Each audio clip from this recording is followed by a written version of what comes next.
চাওক আৱেগ সৃষ্টি কৰি মুখ্যমন্ত্ৰীয়ে অসমৰ সাধাৰণ মানুহক এই যে লুটন দিয়াৰ প্ৰক্ৰিয়াটো এইটো কাহানি বা সময়ৰে মুখ্যমন্ত্ৰীয়ে খালি আৱেগ সৃষ্টি কৰে। অসমৰ উন্নয়নৰ আৰ্থসামাজিক দায়বদ্ধতা মুখ্যমন্ত্ৰীগৰাকীৰ নাই।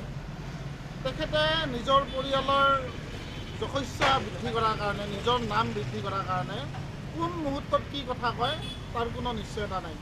আৰু এই যে কেলেংকাৰীবিলাক ইমান দিন পিছত উন্মোচিত হৈ আছে আৰু হৈ থাকিব। কাৰণ প্ৰধানমন্ত্ৰী যেতিয়া আমাৰ ইয়াতে আহে বিশ্ব ৰেকৰ্ড এটাত উপস্থিত হয় তাৰপিছত অসমক কিবা এটা উপহাৰ দি যাব লাগে। কিন্তু কেতিয়াবা শুনিছেনে যে প্ৰধানমন্ত্ৰীয়ে আহি কিবা এটা পেকেজ ঘোষণা কৰিছে।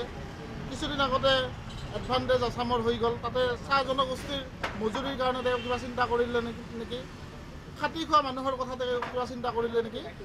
আমাৰ যোনটো এটা সন্দেহ হৈছে যে মুখ্যমন্ত্ৰীয়ে প্ৰধানমন্ত্ৰীক মাতে প্ৰধানমন্ত্ৰীকহে কিবা পেকেজ দিয়াৰ কাৰণে। গতিকে এই পেকেজখিনি ক'ৰ পৰা দিব? অসমৰ স্থানীয় মানুহৰ খাটি খোৱা মানুহৰ পকেটৰ পৰা যিখিনি ধন সেইখিনি ওলাই লৈ যায় কৰ্পৰেট গোষ্ঠীক দিয়াটো মুখ্যমন্ত্ৰীৰ এটা পৰিকল্পিত ষড়যন্ত্ৰ। আৰু এই ষড়যন্ত্ৰক আমি ধিক্কাৰ জনাইছোঁ আৰু মুখ্যমন্ত্ৰীৰ কথাক মানুহক বিশ্বাস নকৰিবলৈ আহ্বান জনাইছোঁ। আৰু মাত্ৰ ৮-৯টা মাহ আছে, মাৰ্চৰ পিছত অহা বছৰ মুখ্যমন্ত্ৰী আৰু তেওঁৰ পদবীত নাথাকে।